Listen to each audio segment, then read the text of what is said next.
안녕하세요. 오늘은 금은 안전하지 않다라는 주제로 3부 이어가도록 하겠습니다. 금에 대해서 안전자산이라는 공식처럼 전문가들이 사용하는 바람에 정말 안전자산일까요? 그리고 해지 자산이라는 말도 많이 사용하죠. 그럼 과연 금은 뭐에 대해서 해지라는 것인지, 그리고 금과 자산들의 상관관계와 그리고 경제버블은 지금 현재 어느 정도 진행이 되었는지 이런 것들에 대해서 자세하게 좀 알아보도록 하겠습니다. 우선 금 선물 차트 분석하고, 그리고 금 버블과 경제 지금 지표들의 버블, 그리고 앞으로 방향 어떻게 될지에 대해서도, 그리고 골드 환율, 다우, S&P 이런 것들과 금과의 상관관계, 그리고 최근가들의 골드의 방향, 그 다음에 골드 ETF와 골드의 값성 같이 갈, 그리고 은 선물 차트. 아마 저는 이거 아주 조심스러워요. 그냥 제 개인적인 생각이에요. 올해는 은의 한 해가 되지 않을까. 그리고 미국 국부 펀드라는 이야기가, 그럼 먼저 3월 3일 지금 현재 금 선물 차트 먼저 분석하도록 하겠습니다. 여기를 박스권으로 봤을 때 여기서부터 시작된 상승이, 그리고 하락, 그리고 상승, 하락, 그리고 상승이 이어졌습니다. 그래서 1차, 2차, 3차, 4차, 5차까지 왔는데 이 5차에서 엄청난 버블을 보여주지는 못했거든요. 그래서 이 버블이 올 건지 안 올 건지 여기에서 지금 계속 부딪히고 1950에서 근처에서 계속해서 내려오는 모습. 지금 만약에 내려온다면, 만약에 여기서 이런 식으로 차트가 만들어져 버렸다, 여기에서 내려오는 간격이 많아지고 나면 이제는 여기에서 오파가 끝나버린 거기 때문에 하향 파동으로 이어집니다. 그래서 이것이 어떻게 갈지는 모르겠으나, 하지만 여기 좀 짧아진다면 바로 이탈하고 바로 올라갈 가능성이 있겠죠. 근데 어떻게 될지는 한번 조금 봐야 될 것 같아요. 만약에 여기서 오파가 짧게 끝난다면 여기서 조정 또한 짧을 거기 때문에 3파 조정이 빨리 끝나고 다시 상승할 수 있는 가능성도 높아집니다. 그러면 그때는 슈퍼 사이클을 뒤에 맞게 되겠죠. 자, 그런데 여기서 분봉으로 보시면은 이해가 쉽게 될 텐데요. 여기 지금 2월 26일 여기서도 조금씩 나오지만 이것보다는 2월 26일에 아주 크게 내려오는 모습 보이죠. 2월 26일 두 번이나 있었고요.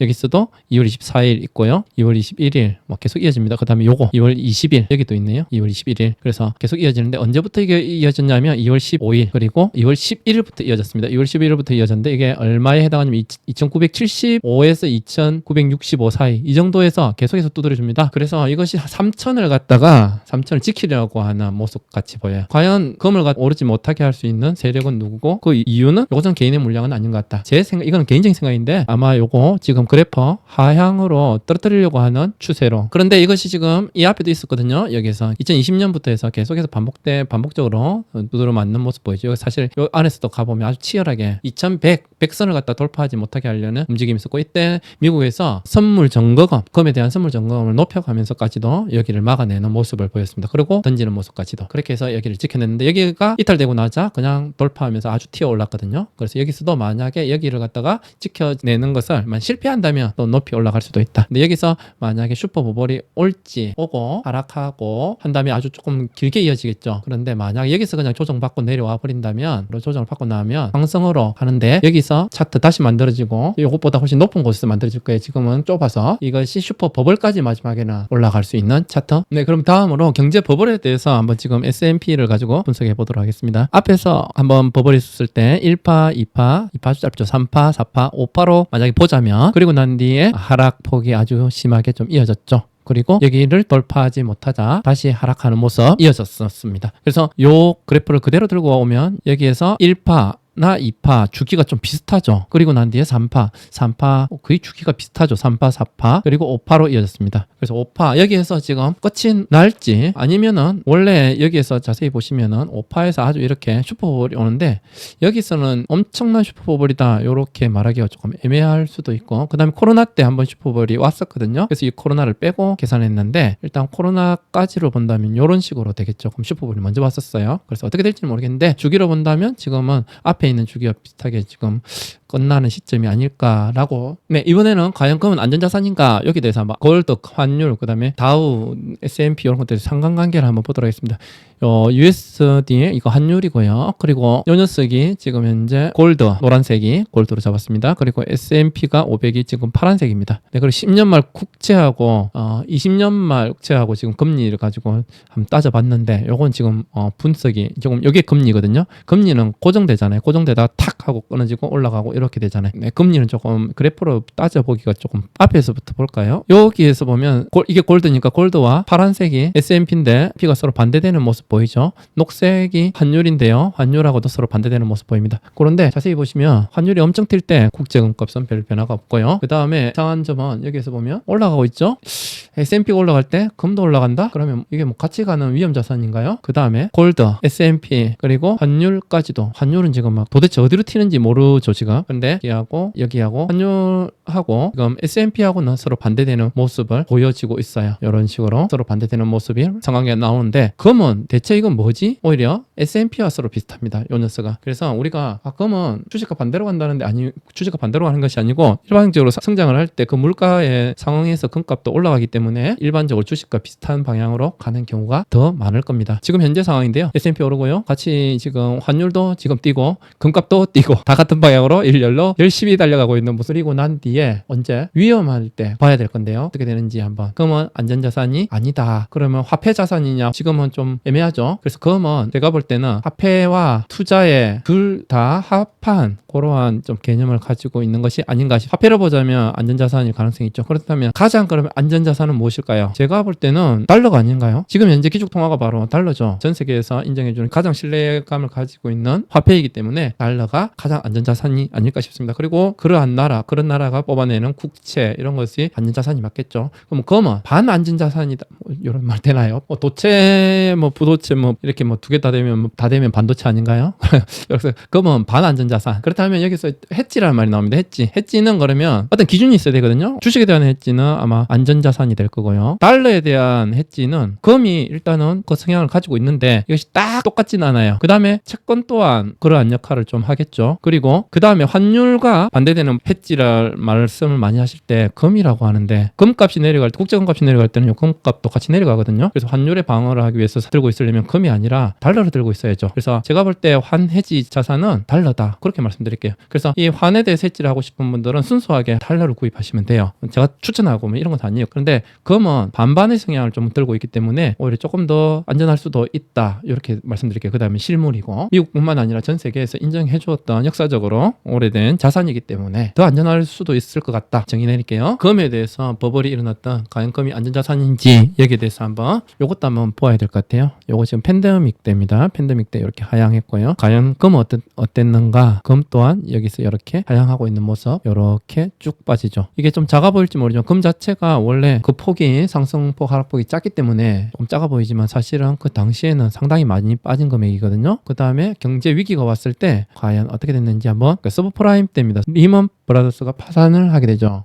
주택 모기지 때문에 일어났던 여기에서 지금 폭락하고 있는 모습. 금 또한 이렇게 내려오는 모습. 요거는 나스닥이고요. 나스닥 또한 내려오고. 그래서 여기서 지금 계속 내려오는 모습. 2008년 서브 모기지에 대한 위험 부담감으로 이렇게 계속 빠지고 있는 모습. 금도 이렇게 안전자산이 아니다. 내려갈 때는 같이 내려간다. 붕괴될 때 그럴 때 당장 뺄 수 있는 상환 자산으로는 가장 좋은 것은 돈이겠죠. 돈은 바로 쓸 수 있으니까 달러가 될 거고요. 그 다음에 이러한 금 이거는 어느 나라에서나 누구나 이거는 거래 통화 수단으로 그리고 주식도 가능하죠. 하지만 주식은 하한가를 맞아버리면 그 다음날 팔 수가 없고 또 팔 수가 없는 그러한 폭락장이 이어질 가능성이 있습니다. 그럴 때는 주식 자체를 청산하기가 조금 어려워지죠. 어쨌든 주식 또한 상환 자산에 해당하고요. 일단 돈으로는 바로 바꿀 수 있기 때문에 그래서 이러한 자산들이 먼저 돈으로 바꾸기 때문에 금 또한 빠르게 폭락하는 모습을 볼 수가 있습니다. 그래서 이게 이 당시에 이런 폭락들이 작은 것이 아니고 여기서 여기까지 내리는 이런 모습들 볼 수 있는데 이 금에 비해서는 이 폭락폭이 큰 폭입니다. 그리고 회복도 조금 빨라요. 여기 다른 애들은 여기까지 하고 다시 올렸다 다시 내려가고 하는 모습 보이는데 금은 이렇게 회복하고 있는 모습 보이죠. 그래서 다른 자산보다 월등하게 조금 빠르게 회복하는 모습을 볼 수가 있습니다. 그리고 위기 때 요거는 닷컴 버블 때입니다. 닷컴 버블 때 금 또한 이렇게 내려왔던 모습. 근데 닷컴 버블 때는 금이 내려왔던 것이 좀 한정적이었던 이유는 요건 기술주에 대한 신뢰에 대한 또는 아주 지속적인 상승에 대한 하락폭이 이어진 거거든요. 그렇기 때문에 금은 오히려 올라가고 그 뒤에는 요 기술주나 이런 나스닥과 S&P 같은 경우는 특히 더 많이 폭락을 하고 있죠. 이렇게 내려오는 모습, 이렇게 길게 상승이 이어진 것에 대한 이익 실현 및 폭락에 대한 대피 현상이라고 해야 되나요? 그리고 이 앞에 블랙 먼데이가 있었고요. 블랙 먼데이가 있었던 이때 마찬가지로 금 또한 지속적으로 빠지는 모습 볼 수 있습니다. 이때는 당시는 잠깐 올랐는지 모르겠어요. 하지만 쭉 내리는 모습. 그리고 여기에서 상승이 아주 높게 나온 적이 있거든요. 금이 대공황 때 금이 금 본위제였기 때문에 금값하고 30에서 아마 제가 알기로는 35달러 사이로, 그렇기 때문에 큰 변화는 없었다고 볼 수 있습니다. 그리고 금 본위제가 폐지되자마자 이 뒤에 과정이 상승이 이어지고요. 그리고 금 본위제 폐지 이전으로 알고 있는데 이때는 금을 갖다가 보유를 하지 못하게 하는 법조차, 그래서 자기가 들고 있는 금을 갖다가 판매를 해야 되는, 소유하는 것 자체가 불법이었으니까요. 금값이 오르는 것을 막기 위한 대비책으로 미리 나왔던 거죠. 그리고 석유 파동으로 1차, 2차가 있었는데 1973년도 이 앞이죠. 73년도에 한번 있었고 79년도 이후에 이렇게 치솟아 오르는 모습 볼 수 있습니다. 여기는 완전히 슈퍼월이죠. 페트로달러가 1974년 석유를 바탕으로 기반으로 해서 달러를 기축 통화로 만들죠. 국제 통화가 되면서 다른 기준이 있어야 되겠죠. 그래서 전 세계가 사용하는 석유를 가지고 사우디아라비아와 체결하게 되고 중동들이 체결하게 되고 달러로만 석유를 받게 됩니다. 그런데 이것이 안정적으로 달러가 진행되고 있는 모습을 보여 금값 또한 지속적으로 하락하거나 이제 안정적으로 조금씩 오르거나 이런 모습을 볼 수 있는데, 여기에서 1979년 석유 파동이 일어나 버리면서 달러와 연동되어 있던 석유가 가격이 막 상승하거나 하락하거나 아니면 이게 폭등하거나 이러한 모습을 보면서 이거 신뢰가 깨지는 거 아니야? 석유가 맞는 거야? 이러한 신뢰들, 이러면서 금값이 치솟아 오르는 모습을 볼 수가 있었죠. 페트로달러의 신뢰가 잠깐 흔들렸던 시기가 아닌가 싶습니다. 네, 그러면 이번에는 최근 국가들이 골드와 금을 준비금과 보유량 뭐 이런 것들에 대해서 한번 알아보도록 할게요. 세계 금협회가 갖고 센트럴 뱅커스라고 금세거에 넣으시면 국제은행들이 보유하고 있는 금의 양들을 이렇게 연도별로 분석한 결과도 있거든요. 데이터에 가면 있어요. 엑셀로 다운받을 수도 있습니다. 그래서 제가 정리한 값을 가지고 말씀을 드리도록 하겠습니다. 일단은 1위부터 10위까지 한번 제가 분석해 봤어요. 9년부터 2024년까지의 금을 갖다가 준비금으로 구입했던 양이에요. 중국은 95.8, 62.2, 224.9, 44.2. 그래서 어떤 분들은 금값 엄청나게 올 거대. 왜? 중국이 많이 사거든. 예, 중국 작년에 별 사지 않았어요. 이 앞에 좀 샀지 많이 사지 않았어요. 실제로 여기 2009년이나 2015년 이럴 때는 705톤 뭐 이렇게 더 많이 샀었어요. 그래서 다시 말하면 중국이 사는 건 맞아요. 사는 건 맞는데 어마어마한 양을 중국이 샀다. 요거는 조금 잘못된, 물론 이 자료가 특히 중국은 통계가 그렇기 때문에 중국의 여기 보유량도 제가 적어놨는데 보유량 또한 중국이 이럴 수 없다라는 의견이 많죠. 훨씬 더 많이 보유하고 있을 거라고 얘기하고 있습니다. 지금 브릭스라는 국가들의 모임들, 중국, 브라질 이런 나라들이 중심으로 된 달러에 대해서 반대하는 성향의 국가들이 모인 주체들, 경제 주체들, 여기에서 쓰려고 하는 통화, 이것을 위해서 기축 통화를 만들기 위해서 중국이 가장 많은 금을 보유하고 있다, 이런 말을 하는데, 중국이 보유량은 아마 제가 봐도 터무니없이 적게 적었을 거예요. 왜냐하면 중국은 자기 나라에서 생산을 할 수 있거든요. 그래서 자기 나라에서 어마어마하게 생산을 해내고 있기 때문에 이거 보유량으로 잡지 않았을 거예요. 그거 미리 알려졌고 미국하고 갈등만 생길 뿐이지, 그 다음에 러시아와 중국이 브릭스 국가에서 금을 누가 더 많이 가지고 있느냐에 따라서 누가 선두 자리에 있을지, 러시아도 거기서 그냥 가만히 있지는 않았을 거거든요. 그래서 러시아가 구입한 양 보면 앞에서 계속해서 많았어요. 그리고 이때도 2019년에 갑자기 많이 구입했던 것이 있죠. 이 뒤에가 브릭스 국가들의 그 연합도 있었지만 우크라이나 침공도 있었죠. 미리 좀 예상을 좀 했던 것 같아요. 자기들이 경제적인 제재를 여기 22국가들을 더해봤거든요. 더해봤더니 실제로 작년에 그렇게 많이 지가 않고 이 앞에가 오히려 더 많았었어요. 그래서 이것만 가지고 이래서 금값이 엄청나게 오를 것이다, 더 많지 않기 때문에 올해 엄청나게 오른다, 요것은 데이터를 정확하게 알고 얘기하시면 좋을 것 같다. 그리고 지금 순위를 보시면은 중국이 지금 보유량이 7위라고 하는데, 많은 전문가들은 여기에서 2위나 3위일 것이다. 그리고 이렇게 이런 양들을 들고 있고요. 지금 러시아가 6위 정도에 해당하는 것을 볼 수 있습니다. 그리고 인도가 지금 현재 9위다. 그리고 프랑스가 그거는 옛날에 많이 구입을 했거나 식민지 시대 때 많이 들고 있었죠. 그리고 미국이 압도적으로 가장 많죠. 그래서 요 포토녹스 금고에 여기 있다 없다, 요 말이 지금 나오는 것이 이 많은 금들이 있냐 요거죠. 그 다음에 독일이 지금 현재 2위를 차지하고 있습니다. 그래서 독일은 아예 사지 않았고 오히려 판매를 했는데요. 매매를 한 이유는 아마 경제적으로 조금 어려움이 오고 있기 때문인 것 같습니다. 천연가스라든지 이런 거 독일에서부터 값싸게 받지 못하고 있죠. 그리고 IMF, 그 다음에 이탈리아 이런 나라들이 많이 들고 있습니다. 그리고 스위스도, 우리나라는요 42국가 중에서 보유량이거든요. 42국가 중에서 42에 2011년, 2012년 이때 샀거든요. 2011년이 꼭지였어요. 그때 많이 샀는데 근데 그 바람에 지금 우리나라의 금 보유량이 그나마 좀 있는 거죠. 저는 그때라도 잘 샀다고 봐요. 지금은 훨씬 더 비싼 가격에 사야 되거든요. 지금도 좀 더 구입하면 좋지 않을까 싶은데 그럴 만한 예산이 될까요? 그리고 세계금협회에 들어오면 여기에서 이렇게 나라들별로 매장량을 확인하실 수, 압도적으로 미국이 많아요. 미국이 많고 그 다음에 중국이 많죠. 그리고 골드 ETF에 대해서 요즘 상품들이 쏟아져다시피 나오고 있는데 지금 현재 여기 보면 어마어마하죠. 이렇게 ETF의 금과 관련된 수혜 상품들이 갈수록 많아지고 있는 모습 보여지고 있습니다. 그리고 파생 상품들이 많이 나오면 나올수록 그 금값들이 또 같이 올라가는 모습도 보이겠죠. ETF 같은 경우에는 일단은 세금이 많이 붙습니다. 그 다음에 이거와 관련된 어떤 산업에 예를 들어서 광산에 투자를 한다든지 금과 관련된 상품에 투자를 한다든지 뭐 여러 가지 파생 상품들이 있거든요. 그래서 과연 어디에 투자를 하는지 이것이 조금 애매할 가능성도 있습니다. 그리고 이것이 정말 실물금과 이건 종이금이라고 부르는데요. 과연 가격이 같이 갈 것인지 나중에 아니면 이 상승 하락 이런 폭들이 달라질 것인지 그 다음에 나중에 진짜로 실물금은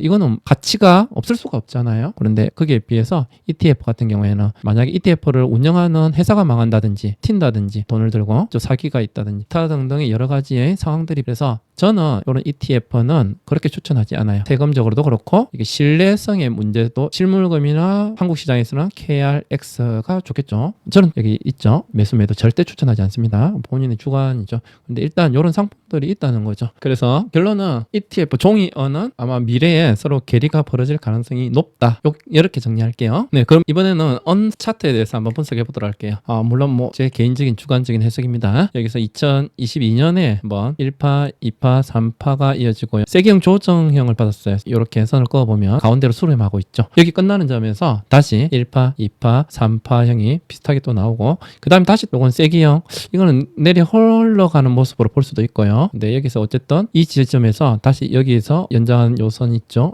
여기와 연장하는 이쪽으로 다시 닫고 여기에서 발돋우면 바로 여기서는 튀어나갔어요. 그래서 여기서 조금 더 나갔어야 되는데 여기는 빨리 좀 튀어나간 것 같고 그리고 나중에 다시 또 1파, 2파, 3파 하고 다시 또 세기 조정형이 나와요. 그래서 언이 지금 현재 두 번, 세 번 이렇게 반복되고 있는 모습이 지금 이어지고 있습니다. 만약에 그렇다면 여기에서 뭐 이런 식으로 가고 여기에서 다시 튀거나 여기까지 가서 튀거나 하는 가능성이 있겠죠. 그래서 또 위로 향해 갈 수 있다. 다만 조금 아쉬운 점은 여기에 삼각형 세기와 여기 삼각형의 세기는 높이가 다르나 여기에서 여기까지 높이가 조금 짧아졌다는 네, 그럼 마지막으로 요즘 핫하게 이야기가 많이 나오고 있는 미국 국부 펀드에 대해서 한번 알아보도록 하겠습니다.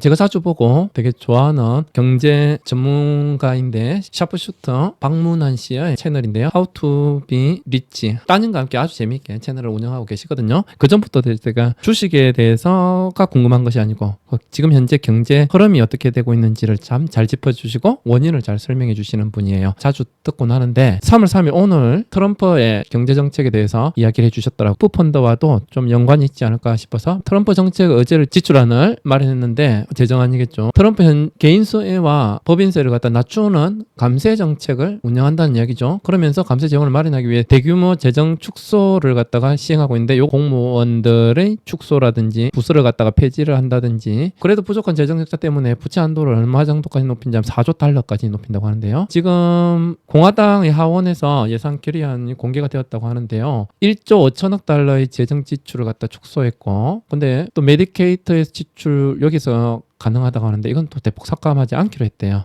그래서 이게 어떤 것이 맞는지는 모르겠는데 일단 그렇고요. 대신에 나가는 돈으로는 국경의 관 강화를 위해서 3천억이 추가로 나가고 감세로 4조 5천억이 달러 재정 적자가 생기고요. 그러면은 이것만 해도 지금 4조 8천억의 적자가 생기는데 4조 달러까지 부채 한도를 갖다가 상향한다고 하는데요. 과연 부채를 막아낼 수 있는 능력이 될까요? 요거는 지금 예산만 가지고 그죠? 재정 적자를 막기 위해서. 그런데 부채는 지금 현재 362조 달러가 됩니다. 우리나라 돈은 약 52경. 와, 어마어마하더라고요. 그래서 국부펀드는 이러한 재정 적자는 부채를 없애기 위한 또는 축소시키기 위한 노력을 말하는데요. 예를 들어서 관세를 매긴다든지 부동산을 또는 금을 갖다가 이용한다든지 그냥 연방은행이나 뭐 이런 곳에서 주고받고 하는 그런 것들이 가능할 건데 판매를 하고 사고 어쨌든 그런 방법들 그리고 또는 암호화폐 트럼프 같은 경우는 비트코인이나 뭐 리플, 솔라나 뭐 여러 가지 이야기를 했던 걸로 제가 알고 있는데 정확하게는 모르겠어요. 그다음에 스테이블 코인 이런 것들도 아마 이용할 수 있을 것 같아요. 근데 1월 18일에 트럼프 대통령이 브랜드한 민코인이 발행되죠. 이건 또 무슨 말이야? 도지코인 뭐 이것도 지금 일론 머스크 관련이 있죠. 요거는 자기들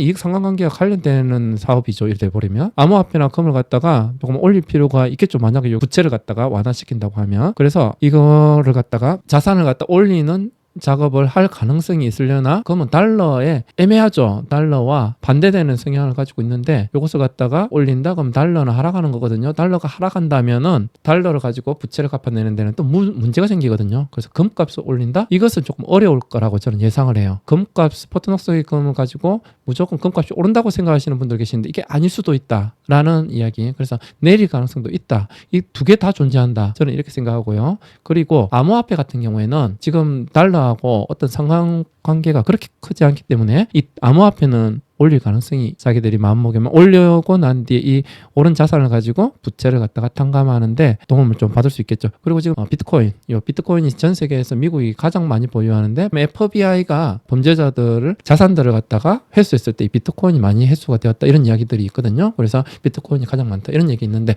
이 부분은 저도 정확하게 코인이나 이런 쪽에 전문가가 아니기 때문에 대신에 이럴 가능성도 있지 않나라는 관련해서 관세를 가지고 지금 자기들이 재정 적자를 메꾸겠다고 얘기를 하고 있는 것 같은데 관세 한번 생각해보면 그럴듯한 말인데 관세는 그럼 누가 내는 거죠? 만약에 우리나라한테 받는다면 한국과 미국이 있으면 우리나라 사람한테 관세를 받나요? 아니잖아요. 자기들 국민들한테 받는 거잖아요. 아니면 회사들한테 받게 되는데 이 회사 같은 경우는 지금 현재 제가 알기로는 무역을 할 때 또는 수입해서 들어올 때 수입하는 회사가 관세를 내는 것으로 알고 있거든요. 아니면 국민들이 내거나 최종적으로 받는 사람이 관세를 내는 것인데 그래서 물건값을 올리는 거잖아요. 올린 물건값으로 가지고 파는 건데 다른 나라한테서 받는 세금처럼 이야기를 하더라고요. 그 부분에 저는 조금 의아하던데 결국에는 자기들 국민들이 내는 세금이 되지 않나? 지금은 이제 캐나다, 멕시코산 25%라는데 요거 이제 유럽이나 다른 곳도 이제 아시아와 우리나라, 일본 그리고 중국 같은 경우에는 10%를 추가했기 때문에 품목에 따라 다르지만 많이 내는 것은 벌써 뭐 80%, 100%인 경우도 있다 이런 얘기도 뭐 60% 정도까지 지금 오른 것이 아닌가 생각은 드는데 이러한 관세 전쟁이 한번 있었죠. 1930년대에 경제 대공황을 불러일으켰던 걸로 기억하는데 결국에는 미국의 달러에 대해서 신뢰를 잃고 여기에 대항하는 다른 나라들의 세력이 나타날 가능성이 있다. 그럼 달러가 붕괴될 수 있는 그러한 위험성도 가지고 있는. 그리고 만약에 암호화폐나 아니면 미국이 자기들이 발행한 스테이블 코인 이런 것으로 가지고 나 우리 부채 갚아버렸어. 쌤쌤이 해버렸어. 이제 부채 없어. 이렇게 했을 때 다른 나라들이 이것을 보고 용인을 해줄 다른 나라들도 그러면은 암호화폐만 많이 잔뜩 들고 있다 그냥 갚아버리면 되는 건가요? 물론 암호화폐가 지금 현재는 폐와 비슷하게 사용되고 있는 것들도 있죠. 하지만 이것을 갖다가 뻥튀기해서 올리고 난 뒤에 자기들 마음대로 갚아버리고 난 뒤에 하락한다? 유동성이 풀리면. 그러고 난 뒤에 거기에 대한 책임은 누가? 좀 비윤리적인 문제가 진행될 수 있죠. 그래서 이런 것들에 대해서 미국 국부펀드에 대해서 저는 조금 불안함을 느낍니다. 오늘 조금 길게 여러 가지 상황에 대해서 보았는데요. 결론은 오늘 주제 금이 안전자산인가 라는 문제에 대해서 금은 다른 다우나 S&P 이런 것들을 봤을 때 상관관계를 가지고 있지 않더라. 다만 하락 폭락장이 왔을 때 금도 같이 폭락하는 경우가 있더라. 그리고 빨리 다시 다행히 상승을 회복해주는 경우가 많으니까 지금까지 긴 시청해 주셔서 감사드립니다.